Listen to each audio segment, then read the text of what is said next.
At the request of the Office of Civil and Defense Mobilization, the United States Army Chemical Corps has developed a mask especially for civilian use. This mask protects the wearer against biological and chemical attack by purifying the air inhaled.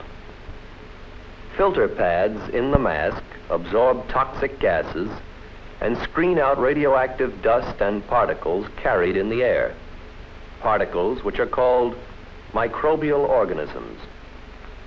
The mask is comfortable, features good visibility and ease of breathing, and permits conversation with others. Using specially designed equipment, many tests were run to prove the mask and its individual components. A microbial aerosol, that is, a cloud of tiny organisms, is generated in the plastic sphere. A pump which simulates the human breathing cycle is attached to a mannequin.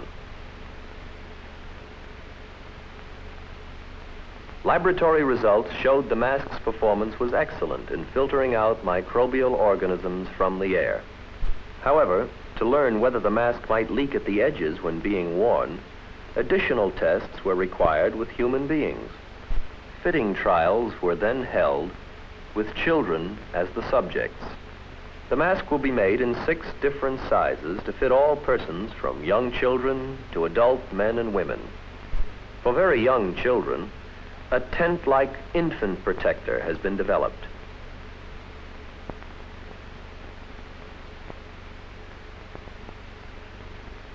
Volunteer children from the families of servicemen are participating in the test with the consent of their parents.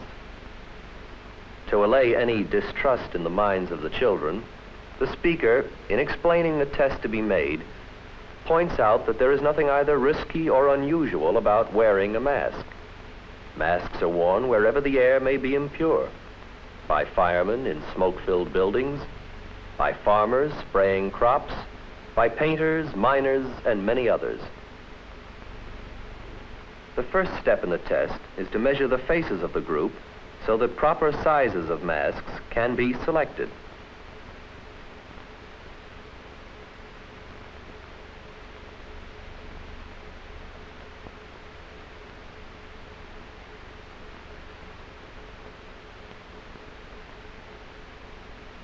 Masks of the indicated sizes are chosen and fitted, and the head straps adjusted. Next, using a bottle of banana oil, a general check for fit is made. If this highly fragrant chemical cannot be smelled, it means the mask is fitting snugly.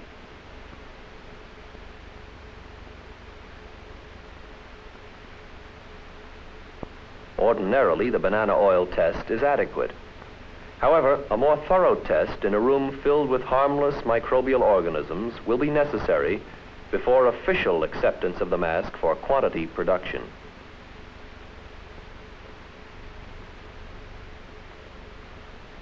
A record is made of the proper size mask for each participant. Before the masks are put on, a sampler containing a filter material is sealed over the mouth and nose to pick up any of the harmless microbial organisms which might leak through the mask. The filter material will be analyzed after the test. If only a few organisms are found, a proper fit is assured.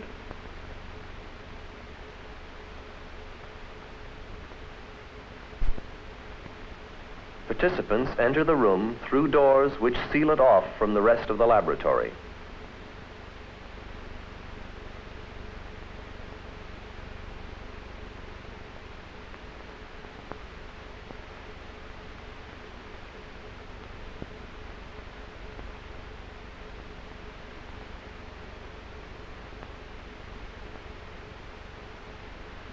The fine aerosol spray is released into the test chamber.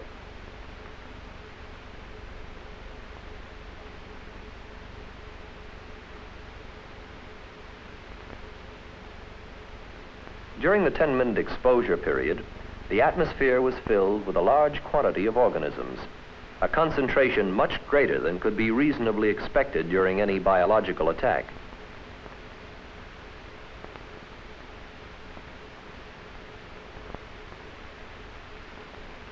This high concentration was used to make it easier to detect any possible mask leakage.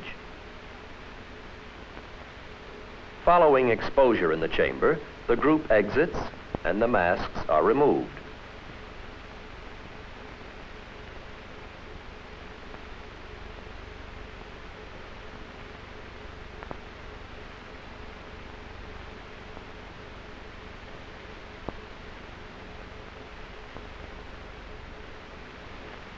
The filter samplers are collected for laboratory assay to determine how many organisms had penetrated the mask.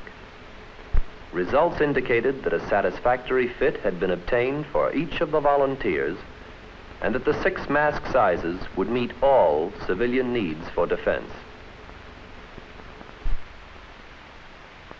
As all sizes effectively screened out the test organisms, the masks prove they are a thorough protection for men, women, and children.